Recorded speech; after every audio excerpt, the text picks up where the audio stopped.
الحمد لله رب العالمين والصلاة والسلام على سيدنا ونبينا محمد وعلى آله وأصحابه أجمعين. سبحانك لا علم لنا إلا ما علمتنا إنك أنت العليم الحكيم.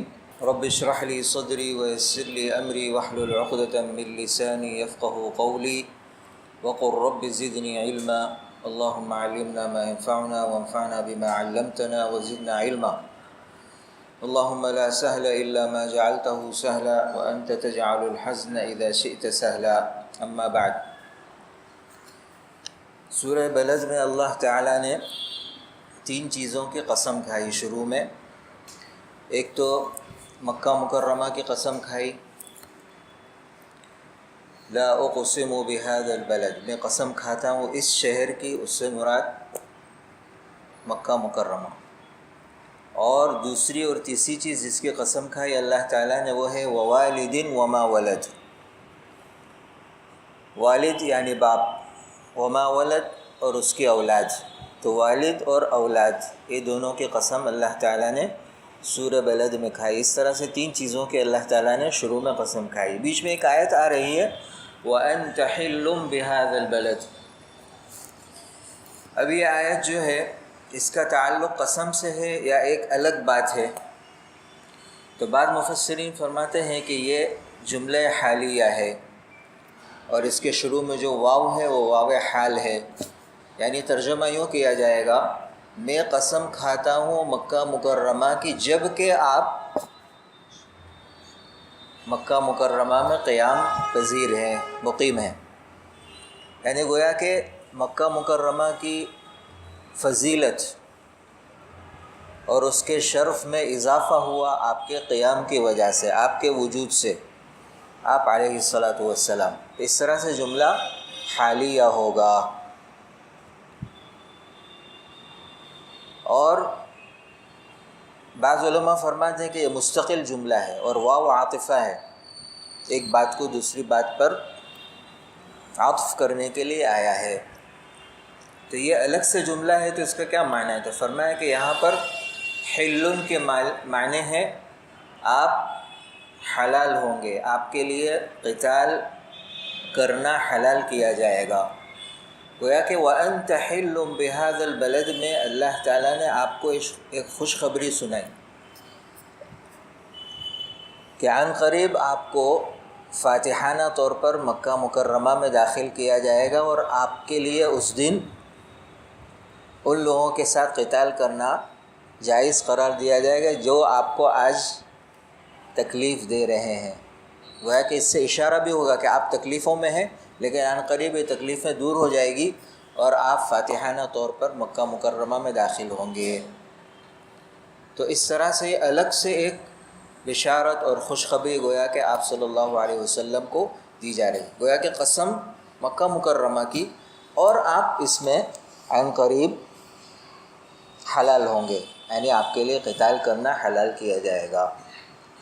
ایک تیسرا معنی جو گزشتہ مجلس میں عرض کیا گیا تھا وہ ہے وَأَنْتَ حِلٌّ بِهَذَا الْبَلَدِ، یعنی آپ کو حلال سمجھا جا رہا ہے، آپ کی بے حرمتی کی جا رہی ہے، آپ کو تکلیفیں پہنچائی جا رہی ہے. اس طرح سے واو حالیہ نہیں ہو سکتا، یا واو حالیہ ہوگا لیکن قسم یہاں پر منفی ہوگی. یعنی گویا کہ اب مکہ مکرمہ لائق نہیں رہا کہ میں اس کی قسم کھاؤں. آپ کی بے حرمتی کی جا رہی ہے تو کیسے میں اس کی قسم کھاؤں؟ تو لا پھر اپنے اصلی معنی میں ہوگا، بمعنی لا اقسم، میں قسم نہیں کھاتا جبکہ آپ کو مکہ مکرمہ میں حلال سمجھا جا رہا ہے. اور پہلے 2 قولیں اس میں لا زائدہ مانا گیا تاکید کے لیے، اور معنی ہے اقسم، میں قسم کھاتا ہوں. وَأَنْتَ حِلٌّ بِهَذَا الْبَلَدِ وَوَالِدٍ وَمَا وَلَدٍ، اور قسم ہے والد کی اور وما ولد یعنی اس کی اولاد کی. جو لوگ کہتے ہیں کہ یہاں پر قسم نہیں ہے پہلے جملے میں لا اقسم بمعنی قسم نہیں کھاتا، وہ یہاں پر کہتے ہیں کہ اب یہاں سے قسم شروع ہو رہی ہے، گویا کہ 2 چیزوں کی قسم ہے. لیکن یہ قول بہت زیادہ سمجھ میں نہیں آتا. پہلے یوں کہیں کہ قسم نہیں کھاتا، پھر کہیں کہ اب قسم کھاتا ہوں، کیا مطلب ہے؟ یہ قول بعض معاصرین نے اختیار کیا ہے، جیسے عبد الکریم الخطیب نے التفسیر الحدیث میں یہ قول اختیار کیا ہے، لیکن اکثر مفسرین جو ہیں وہ لا کو زائدہ مانتے ہیں۔ لا زائد ہے، تاکید کے لیے آیا ہے، اور مراد ہے قسم کھاتا ہوں مکہ مکرمہ کی۔ ووالد وما ولد، والد باپ کون مراد ہے؟ تو ایک قول تو یہ ہے کہ مراد آدم علیہ السلام، اور وما ولد ان کی تمام اولاد جو ہیں دنیا میں، تمام انسانوں کی گویا کہ اس میں قسم اللہ تعالیٰ کھا رہے ہیں۔ باپ آدم علیہ السلام کی قسم اور ان کی اولاد کی قسم، اس میں عموم ہے، اس لیے کہ آگے جو بات آ رہی ہے لقد خلقنا الانسان فی کبد، یعنی قسم کا جو جواب آ رہا ہے اس کی مناسبت سے اس کو عموم میں رکھنا زیادہ مناسب لگتا ہے۔ آدم علیہ السلام کی قسم اور ان کی اولاد کی قسم، یہ سارے انسان گویا کہ اس میں آ گئے۔ پھر اللہ تعالیٰ نے فرمایا کہ ہم نے انسان کو مشقتوں میں پیدا کیا ہے، لقد خلقنا الانسان فی کبد، تو اس طرح سے بات برابر ہو جائے گی۔ لیکن بعض مفسرین فرماتے ہیں کہ یہاں پر والد سے مراد حضرت ابراہیم علیہ السلام ہے، اور وما ولد سے حضرت ابراہیم علیہ السلام کے اولاد، جس میں حضرت اسماعیل علیہ السلام اور حضرت اسماعیل علیہ السلام کے اولاد میں پھر حضور اکرم صلی اللہ علیہ وسلم، گویا کہ دوبارہ اللہ تعالیٰ پھر آپ صلی اللہ علیہ وسلم کی قسم کھا رہے ہیں ضمناً اولاد کے ضمن میں، حضرت ابراہیم علیہ السلام کے اولاد کے ضمن میں گویا کہ دوبارہ آپ صلی اللہ علیہ وسلم کی قسم کھائے گی۔ پہلے مکہ مکرمہ کے ضمن میں آ گئی قسم کہ مکہ مکرمہ کی قسم کھاتا ہوں جب کہ آپ اس میں مقیم ہیں، تو ضمن میں آ گئے، اور دوسری بار وما ولد میں آئے۔ جو لوگ حضرت ابراہیم علیہ السلام مراد لیتے ہیں تو اس کی وجہ یہ ہے کہ مکہ مکرمہ کا تذکرہ ہے، اس لیے کہ مکہ مکرمہ آباد ہوا حضرت ابراہیم علیہ السلام کی دعاؤں سے۔ حضرت ابراہیم علیہ السلام نے خانہ کعبہ کی تعمیر کی اور پھر دعا کی، اس میں یعنی اس شہر کو آباد ہونے کی جو دعا کی، تو مناسب ہے کہ بھئی وہ مراد ہوں یہاں پر، ووالد وما ولد۔ اور تیسرا قول ہے کہ ہر والد مراد ہے، چاہے انسانوں میں ہو چاہے اور بقیہ مخلوقات میں جو بھی والد بنتا ہے، بمعنی ہر وہ چیز جس سے دوسری چیز ظاہر ہوتی ہے اور پیدا ہوتی ہے، تو پہلی چیز اس چیز کے لیے گویا کہ والد کے درجے میں اور اس کی حیثیت رکھتی ہے۔ بیج ہے، مثلا بیج زمین میں ڈالا، اس سے پودا نکلا، تو یہ بیج اس کے لیے والد بن گیا کہ اس کے ذریعے وہ چیز وجود میں آئی۔ تو تمام مخلوقات کی گویا اللہ تعالیٰ قسم کھا رہے ہیں۔ اس میں بعض لوگ اشکال کرتے ہیں کہ اگر ہم تمام انسانوں کی قسم مراد لیں اور قسم کھائی جاتی ہے معظم چیز کی، یعنی جس کی عظمت ہو کچھ، تو انسانوں میں ہر انسان عظیم نہیں ہوتا، جو نافرمان ہیں، جو گنہگار ہیں، جو اللہ تعالیٰ کو ماننے والے نہیں ہیں، کیسے ان کی قسم اللہ تعالیٰ کھاؤں؟ مناسب نہیں ہے۔ تو اس کا جواب یہ ہے کہ یہاں پر ان کی ذات کی طرف نظر نہیں کی گئی کہ بھئی جب قسم کھائی جا رہی تو ہر انسان کی طرف دیکھا جا رہا ہے کہ وہ کیسا ہے، نہیں، یہاں پر اللہ تعالیٰ اپنی تخلیق کی قسم کھا رہا ہے، میں نے جو ان انسانوں کو پیدا کیا اس کی قسم۔ تو گویا کہ بات تخلیق کی طرف چلی جائے گی، اللہ تعالیٰ کی پیدائش کی طرف، پیدا کرنے کی جو اللہ تعالیٰ کی قدرت ہے۔ تو ووالد وما ولد، یہاں پر قسم پوری ہے اور اس کے بعد جواب قسم آ رہی ہے، لقد خلقنا الانسان فی کبد، تحقیق کہ ہم نے انسان کو مشقتوں میں پیدا کیا۔ یہاں پر انسان سے مراد ہر انسان، جنس انسان، تمام انسانوں کو اللہ تعالیٰ نے گویا کہ مشقتوں میں پیدا کیا۔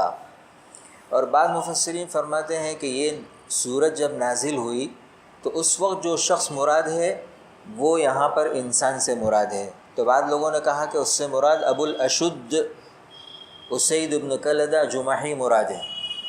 قریش کا ایک شخص تھا جس کی کنیت تھی ابو الاشد الکلدی، بہت طاقتور انسان تھا وہ، کہا جاتا ہے کہ وہ چمڑے کا ٹکڑا اپنے پیروں کے نیچے رکھتا تھا اور کہتا تھا کہ جو اس کو کھینچ کر میرے پیر سے جدا کر دے اس کی میں طاقت مانوں گا. تو بہت سے لوگ اس کو پکڑ کے کھینچتے تھے. فرماتے ہیں کہ وہ ٹکڑے ٹکڑے ہو جاتا تھا لیکن اس کے پیر سے وہ ہٹتا نہیں تھا, اتنی اس میں طاقت تھی. ایک انسان کے پیر کی اتنی طاقت, کھڑا ہو جاتا تھا اس کے. تو وہ اپنی طاقت پر غرور کرتا تھا. گویا کہ لقد خلقنا الانسان فی کبد, جب وہ مراد لیا جائے تو پھر فی کبد کے معنی پھر مفسرین فرماتے ہیں فی قوت, یعنی قوت بدنیہ, اس کو جسمانی طاقت میں ہم نے اس کو پیدا کیا. اور گویا کہ آگے جو آیت آ رہی وہ اس کے لیے دھمکی کے طور پر ہے. ایحسب ان لن یقدر علیہ احد, اپنی طاقت پر غرور اور عجب اس کے دل میں ہے. وہ یہ سمجھتا ہے کہ اس سے کوئی طاقتور کوئی نہیں ہے ذات جس کا اس کے اوپر بس چلے اور جو اس کو پکڑ سکے اور اس کا محاسبہ کر سکے. وہ ایسا خیال کرتا ہے اپنی جسمانی طاقت پر. تو لقد خلقنا الانسان فی کبد, لیکن عموم مفسرین, عام مفسرین یہی معنی مراد لیتے ہیں کہ انسان سے عام انسان مراد ہے. اور کبد سے مراد مشقت, کہ انسان پیدائش سے لے کر موت تک مختلف پریشانیوں میں گھرا ہوا رہتا ہے. کوئی نہ کوئی پریشانی انسان کو ہمیشہ لاحق رہتی ہے. دکھ درد, بیماری, ٹینشن, اپنی چاہے فکر ہو, دوسروں کی فکر ہو, اولاد کی فکر ہے, روزی روٹی کی فکر ہے. ہاں, مختلف پریشانیاں روزانہ ہر انسان کو لگی رہتی ہے, وہ مراد ہے لقد خلقنا الانسان فی کبد. گویا کہ فرماتے ہیں کہ اس سے آپ صلی اللہ علیہ وسلم کو تسلی دی جا رہی ہے کہ آپ کو بھی جو مشقتیں لاحق ہو رہی اور آپ جو پریشانیاں جھیل رہے ہیں تو ہم نے انسان کو ایسا ہی بنایا ہے. یعنی آپ صرف مشقتوں میں نہیں ہے, ہر انسان. گویا کہ اس طرح سے گویا کہ آپ صلی اللہ علیہ وسلم کو تسلی دی جا رہی ہے لقد خلق. اور گویا کہ دنیا دائر ابتلاء اور امتحان اور مشقت کی جگہ ہے کہ یہاں پر تکلیف ہی تکلیف ہے انسان کو. یہ راحت اور آرام کی جگہ نہیں ہے. راحت اور آرام کی جگہ اگر ہے تو وہ آخرت اور جنت ہے. لقد خلقنا الانسان فی کبد ای فی تعب و مشقہ. اس کے بعد اللہ تعالیٰ فرماتے ہیں ایحسب ان لن یقدر علیہ احد, تو کیا انسان یہ گمان کرتا ہے, یہ خیال کرتا ہے کہ کسی کا اس پر بس نہیں چلے گا.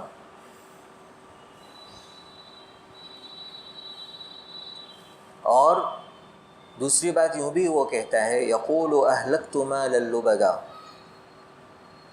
اور انسان یوں کہتا ہے کہ میں نے بہت سارا مال برباد کیا. اہلکت بمعنی تباہ کیا, برباد کیا, لٹایا, ضائع کیا. بہت سارا مال میں نے خرچ کیا, ضائع کیا. ایحسب ان لم یرہ احد, گویا کہ وہ یہ الفاظ جو کہہ رہا ہے کہ میں نے بہت سارا مال لٹایا اور خرچ کیا, گویا کہ یہ بھی غرور اور کبر کے طور پر کہہ رہا ہے کہ میں بہت مالدار ہوں اور میں نے بہت سارا مال اڑایا ہے اپنی شہوات میں اور دنیاوی لذتیں حاصل کرنے کے اس میں. یعنی وہ یوں سمجھ رہا ہے کہ میں آزاد ہوں, خود مختار ہوں, میرا مال ہے, میں جہاں خرچ کرنا چاہوں, جس طرح اس کو اڑانا چاہوں, کون ہے میرا محاسبہ کرنے والا, یوں کہہ رہا ہے وہ. تو اللہ تعالیٰ اس کے بعد فرماتا ہے یحسب ان لم یرہ احد, کیا وہ ایک گمان کرتا ہے اور خیال کرتا ہے کہ کوئی ذات اس کو نہیں دیکھ رہی ہے. نہیں, اللہ تعالیٰ اس کو دیکھ رہے ہیں اور اس کا حساب لیں گے کہ یہ مال تو نے کہاں سے کمایا اور کہاں پر اس کو خرچ کیا. ایحسب ان لم یرہ احد.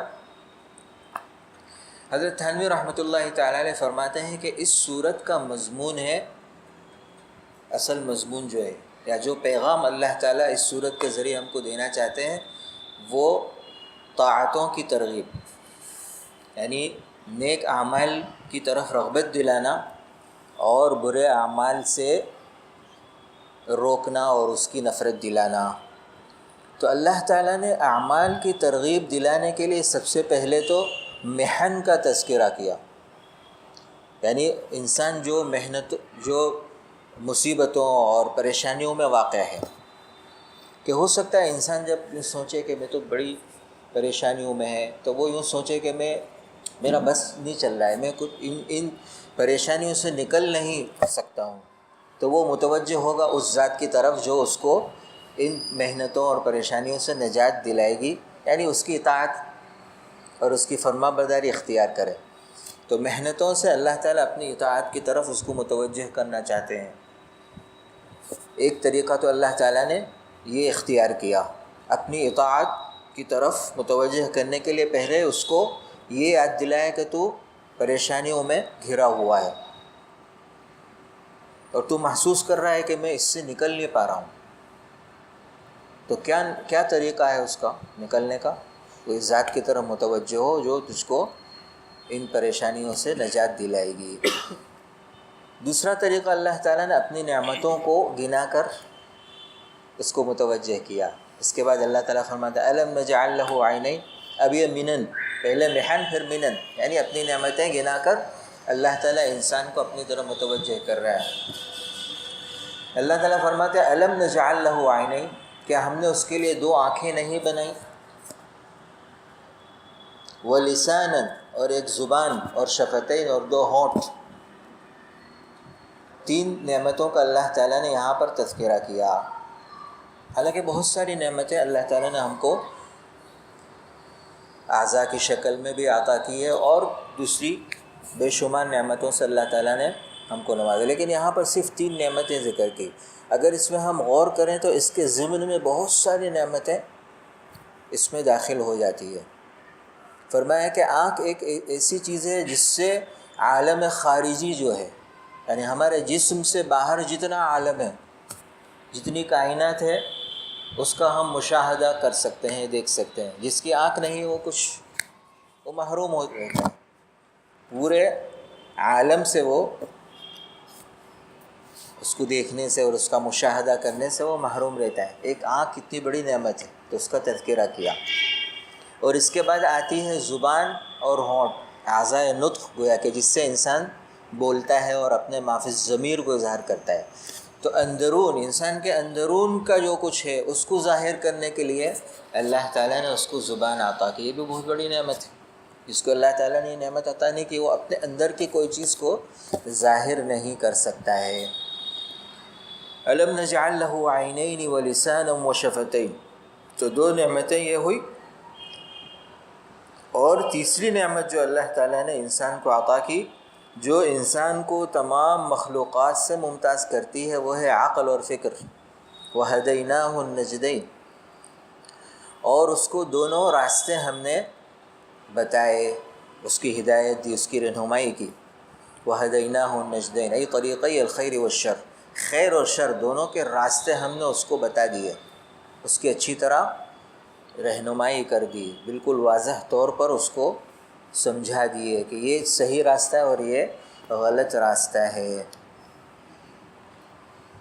تو گویا کہ اللہ تعالیٰ نے انسان کو دو آنکھیں عطا کی، اور گویائی عطا کی، اور سوچنے کی طاقت عطا کی۔ تو اب اس کا تقاضا کیا ہے؟ ان نعمتوں کا تقاضا یہی ہے نا کہ بھئی ان کو اسی جگہ پر لگائی جائے جو اس کا حق ہے، حق شکر ہے اس کا، وہی اللہ تعالیٰ کی اطاعت۔ ہو گیا کہ ان نعمتوں کو گنا کر اللہ تعالیٰ پھر دوبارہ انسان کو گویا کہ اپنی اطاعت کی طرف متوجہ کر رہا ہے، اور آگے نمونے کے طور پر چند اعمال کا تذکرہ اللہ تعالیٰ کر رہے ہیں۔ یہاں پر اللہ تعالیٰ نے دونوں راستوں کو بتانے کے لیے، خیر اور شر کا راستہ بتانے کے لیے لفظ نجد استعمال کیا۔ وَهَدَيْنَاهُ النَّجْدَيْنِ، نجد عربی میں اونچی جگہ کے لیے بولا جاتا ہے، اونچی زمین ہوتی ہے اس کو نجد بولتے ہیں۔ تو یہاں پر کیوں راستے کے لیے نجد کا لفظ استعمال کیا؟ تو ایک جواب تو اس کا یہ ہے کہ پوری صورت میں اصل میں مشقتوں کا تذکرہ ہے شروع سے ہی. وَأَنْتَ حِلٌّ بِهَذَا الْبَلَدِ، آپ کو تکلیفیں دی جا رہی ہے. پھر آگے فرمایا لَقَدْ خَلَقْنَا الْإِنسَانَ فِي كَبَدٍ، تمام انسانوں کو ہم نے مشقتوں میں پیدا کیا. تو اونچائی پر چڑھنا بھی سیدھے راستے پر چلنے کے مقابلے میں تھوڑا مشقت کا کام ہے. تو یہ لفظ استعمال کیا اللہ تعالیٰ نے یہاں پر مشقت کا معنی بیان کرنے کے لیے. وَهَدَيْنَاهُ النَّجْدَيْنِ، وَهَدَيْنَاهُ السَّبِيلَيْنِ نہیں کہا یا طریقین، ہم نے دو راستے اس کو بتائے. سبیل اور طریق کا لفظ بھی آتا ہے راستے کے لیے عربی میں، لیکن ان دونوں کے مقابلے میں اللہ تعالیٰ نے نجد کا لفظ استعمال کیا، اس لیے کہ پوری صورت کا جو ماحول چل رہا ہے وہ مشقت. تو اس مشقت کا معنی بیان کرنے کے لیے اللہ تعالیٰ نے نجد کا لفظ استعمال کیا. ایک جواب تو یہ ہے. بعض علماء فرماتے ہیں کہ اونچی جو چیز ہوتی ہے نا وہ بالکل صاف اور ظاہر ہوتی ہے، ہر شخص دور سے اس کو اچھی طرح دیکھتا ہے. تو گویا کہ اللہ تعالیٰ نے دونوں راستوں کو واضح کرنے کے لیے کہ میں نے اچھی طرح سے تم کو سمجھا دیا ہے کہ کون سا راستہ صحیح اور کون سا راستہ غلط ہے، تم کو اچھی طرح سے میں نے بتا دیا ہے، بیان کر دیا ہے، واضح کر دیا ہے. تو وضاحت کو بیان کرنے کے لیے نجد کا لفظ استعمال کیا، اس لیے کہ جو اونچائی میں جو چیز ہوتی ہے وہ سب کو اچھی طرح سے نظر آتی ہے. تو وَهَدَيْنَاهُ النَّجْدَيْنِ. اس کے بعد اللہ تعالیٰ فرماتے ہیں فَلَقْتَحَمَ الْعَقَبَةَ. لا یہاں پر اگر نافیہ مانا جائے اور اقتحم فعل ماضی ہے، لقتحم کے معنی ہے تو وہ نہیں داخل ہوا، یہ شخص داخل نہیں ہوا گھاٹی میں. عقبہ کے معنی گھاٹی. گھاٹی وہ راستے کو کہتے ہیں جو پہاڑوں کے درمیان ہوتا ہے، بہت دشوار اور مشکل راستہ ہوتا ہے، اس کو عربی میں عقبہ کہا جاتا ہے. پہاڑوں کے درمیان جو دشوار ترین راستہ ہوتا ہے اس کے لیے. یہ وہی پھر بات آئی کہ پوری صورت کیونکہ دشواریوں کا تذکرہ ہے تو اس کے لیے پھر عقبہ کا لفظ آیا جو پہاڑوں کے درمیان مشکل ترین راستہ ہوتا ہے. فَلَقْتَحَمَ الْعَقَبَةَ. علماء فرماتے ہیں کہ لا اگر فعل ماضی کے ساتھ آئے، لقتحم، وہ داخل نہیں ہوا گھاٹی میں. کہتے ہیں عربی میں لا کے بعد فعل ماضی ایک مرتبہ نہیں آتا، اس کو مکرر لانا ضروری ہے. مثلا یوں کہنا صحیح نہیں ہوگا عربی میں لا کتبت، میں نے نہیں لکھا، نہیں کہتے ہیں لا کتبت صحیح نہیں. اگر اس کے ساتھ دوسرا بھی کوئی لفظ آپ ذکر کریں، دو کام ذکر کریں تو صحیح ہوگا. لا کتبت ولا قرأت، بس صحیح ہو گیا. دو باتیں اگر لا کے ساتھ ذکر کرو، مقرر طور پر لا کو لاؤ، تو اس طرح سے نفی کرنا صحیح ہوگا. نہ ہونا بتانا کہ یہ کام بھی نہیں ہوا اور یہ کام بھی نہیں ہوا، میں نے نہ لکھا نہ پڑھا، تو بات صحیح ہو. تو لا اور فعل ماضی مکرر لانا صحیح ہوگا. لیکن ایک اگر لاؤ گے تو عربی کے قواعد اور گرامر کے اعتبار سے صحیح نہیں. لا قرأت، لا کتبت، لا صلیت، نہیں صحیح نہیں. دو باتیں ہونی چاہیے مقرر. جیسے قرآن میں فلا صدق ولا صلی، اس نے نہ تصدیق کی نہ مانا یعنی اور نہ نماز پڑھی، برابر دو مرتبہ ہے تو صحیح ہے. تو صحیح کرنے کے لیے کیا تو کہا کہ ما استعمال کرو، ما کتبت. تو اس میں ایک بات ہی اگر آپ ذکر کرو گے تو صحیح ہو جائے گی. ما کتبت میں نے نہیں لکھا، ما شربت میں نے نہیں پیا، ما اکلت میں نے نہیں کھایا، برابر. لیکن یہاں پر آ رہا ہے فَلَقْتَحَمَ الْعَقَبَةَ اور اس کے آگے کوئی دوسرا لفظ نہیں ہے، تو یہ کیسے صحیح ہو سکتا ہے؟ تو بعض مفسرین تو فرماتے ہیں کہ یہاں پر لا نافیہ ہے، نفی یعنی نہ ہونے کے لیے، نہ ہونے کا معنی بیان کرنے کے لیے لایا گیا، اور اقتحم فعل ماضی ہے. لیکن یہ صحیح اس لیے ہے کہ اس کے بعد جو باتیں آ رہی ہے اس میں بھی نفی کا معنی ہے، اگرچہ لفظاً مذکور نہیں ہے. یعنی آگے جو آ رہا ہے فک رقبۃ او اطعام فی یوم ذی مسغبہ، تو وہاں پر گویا کہ مراد یوں ہے لا فک رقبۃ ولا اطعم مسکینا. تو گویا کہ آگے جو بات آ رہی ہے اس میں بھی منفی معنی ہے. تو اس طرح سے پہلی نفی اور دوسری نفی مل کر یہ انداز گویا کہ صحیح ہو گیا. نہ وہ گھاٹی میں داخل ہوا اور نہ اس نے مسکینوں کو کھانا کھلایا اور نہ گردنوں کو آزاد کیا. تو دو تین باتیں آ گئی، صحیح ہو گئی، تاکہ نفی کا معنی موجود ہے اگرچہ لفظاً نفی مذکور نہیں ہے، یعنی لا کا لفظ مذکور نہیں ہے، لیکن معنی کے اعتبار سے مذکور ہے، تو صحیح ہو جائے گی بات. اور بعض لوگوں نے اس میں تعویل کی کہ یہاں پر لا نفی کے لیے نہیں ہے. تو ایک قول تو یہ ہے کہ یہاں پر حمزہ استفہام محذوف ہے، اصل مراد ہے افلا اقتحم العقبہ، تو بھلا وہ گھاٹی سے نہیں گزرا، یعنی ایسا اس نے نہیں کیا. کیوں نہیں کیا؟ یعنی اس کو کرنا چاہیے. ایسا گویا کہ استفہام انکاری ہے، استفہام کا معنی ہے، لیکن حمزہ استفہام محذوف ہے. اصل ہے افلا اقتحم العقبہ، یعنی اس کو چاہیے کہ وہ گھاٹی سے گزرے. اقتحام عقبہ سب سے پہلے تو اسی کو بیان کریں. اقتحام عقبہ، عقبہ کیا چیز ہے، کون سی گھاٹی مراد ہے یہاں پر؟ تو بعض مفسرین تو فرماتے ہیں کہ یہ عقبہ حقیقیہ ہے، یعنی ایک حقیقت میں کوئی گھاٹی ہے، کوئی مشکل ترین ایسی جگہ ہے جس میں سے انسان کو گزرنا لازمی اور ضروری ہے. یعنی وہ چیز موجود ہے جس میں سے انسان کو گزرنا ہے. وہ کیا چیز ہے، وہ کون سی گھاٹی ہے؟ فرمایا کہ آخرت میں پل صراط سے پہلے کوئی گھاٹی ہے. پل صراط پر جانے سے پہلے کوئی ایسی جگہ آئے گی جس کے اوپر سے ہر انسان کو گزرنا لازمی ہے. تو وہی انسان گزر سکے گا جو آگے کے اعمال کرتا ہوگا جو مذکور ہیں آگے. فک رقبۃ، گردنوں کو آزاد کرنا، مسکینوں کو کھانا کھلانا، یہ جو انسانوں کی خدمت کے جو کام ہیں، سماجی کام جو ہیں، مخلوقات پر اپنا مال خرچ کرنا، اللہ تعالیٰ کی مخلوق پر ان کو نفع پہنچانا اپنے مال سے، یہ کام جو کرے گا وہ اس گھاٹی سے آسانی سے گزر جائے گا. جو نہیں کرے گا تو گویا کہ حسن کوئی گھاٹی موجود ہے، وہ مراد ہے. فلاقتحم العقبہ، وہ گھاٹی کو گزرنے یا گھاٹی سے گزر نہیں سکا آخرت کے لیے، یا اس سے مراد پل صراط ہے، یا اس سے مراد آخرت کی جو پریشانیاں ہیں. خیر، لیکن صحیح قول یہ ہے کہ یہاں پر آخرت کی بات نہیں ہے، دنیا ہی کی بات ہے.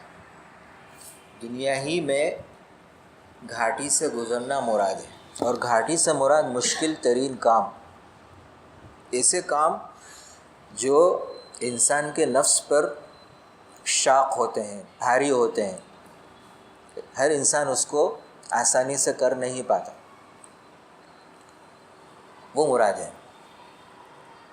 عام کام جو ہے جو ہر انسان کرتا ہے وہ مراد نہیں ہے. مشکل کام جو بہت کم لوگ کرتے ہیں اس کی طرف گویا کہ انسان کو متوجہ کیا جا رہا ہے. اور وہ ایسے اعمال ہیں جس میں انسان اپنا مال خرچ کرتا ہے. اس لیے کہ اوپر جو بات گزری یقول اہلکت مالا لبدا، کہ میں نے بہت سارا مال اپنی شہوات میں اور دنیاوی لذتیں حاصل کرنے میں نے خرچ کیا، تو اس کو متوجہ کیا جا رہا ہے کہ یہ چیزیں مال خرچ کرنے کی نہیں ہے، یہاں پر خرچ کر، یہ کاموں میں خرچ کر تو کچھ تو نجات پائے گا اور کچھ مانا جائے گا کہ تو نے صحیح خرچ کیا. تو گویا کہ صحیح خرچ کرنے کی جو چیزیں ہیں اس کی طرف متوجہ کیا جا رہا ہے. فلاقتحم العقبہ. اور حضرت تھانوی فرماتے ہیں کہ یہاں پر عقبہ سے مراد احکامات الہیہ، عموماً جو احکام ہیں اللہ تعالیٰ نے جو ہم کو کام کرنے کے کہیں وہ نفس پر شاق ہوتے ہیں، ہر کام انسان کو مشکل لگتا ہے، بھاری لگتا ہے، چاہے وہ نمازی ہو، وضو ہو، تلاوت ہو، تسبیحات ہو، اذکار ہو، کوئی بھی نیکی کا کام انسان آسانی سے نہیں کرتا، اس کا نفس جو ہے، اس کی طبیعت آسانی کی طرف جاتی ہے، تو ہر کام اس کے لیے مشکل ہوتا ہے۔ تو یہاں پر وہ مراد ہے، اسی لیے ترجمہ حضرت تھانوی نے یہی کیا کہ وہ دین کی گھاٹی سے نہیں گزرا، یعنی دین پر عمل کر کر ان مشکلات سے نہیں گزرا اور اس نے اللہ تعالیٰ کی رضا حاصل نہیں کی اور نجات نہیں پائی۔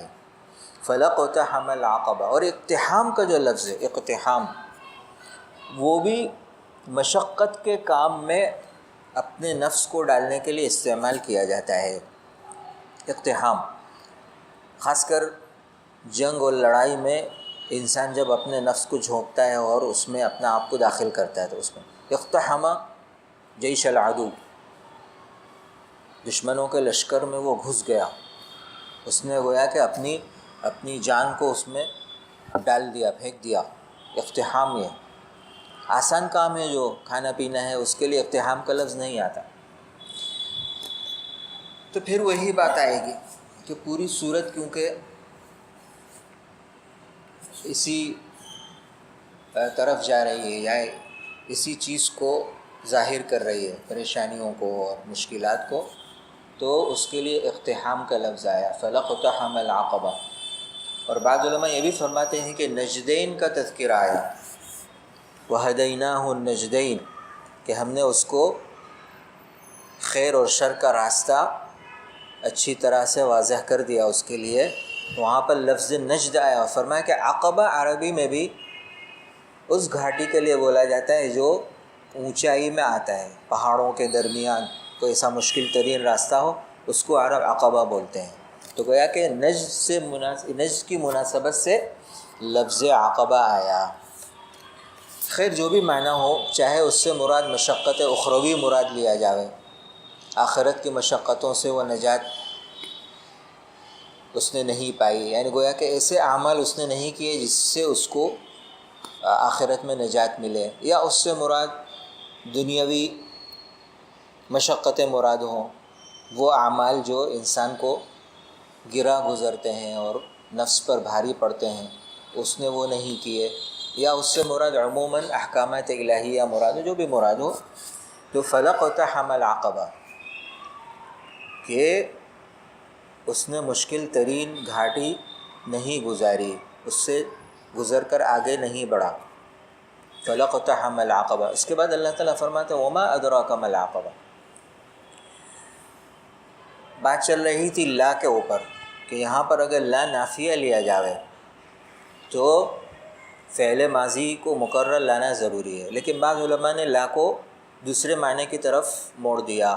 تو ایک قول تو یہ ہے کہ یہاں پر حمزہ استفہام محذوف ہے، أَفَلَقْتَحَمَ الْعَقَبَةَ، اور بعض علماء فرماتے ہیں کہ یہ اس کے لیے بد دعا ہے، فَلَقْتَحَمَ الْعَقَبَةَ، خدا کرے کہ وہ نجات نہ پائے، اور مشکل ترین جو گھاٹی اس سے گزر ہی نہ پائے، وہ ہے کہ بد دعا ہے۔ تو بد دعا کے لیے پھر تکرار ہونا ضروری نہیں ہے۔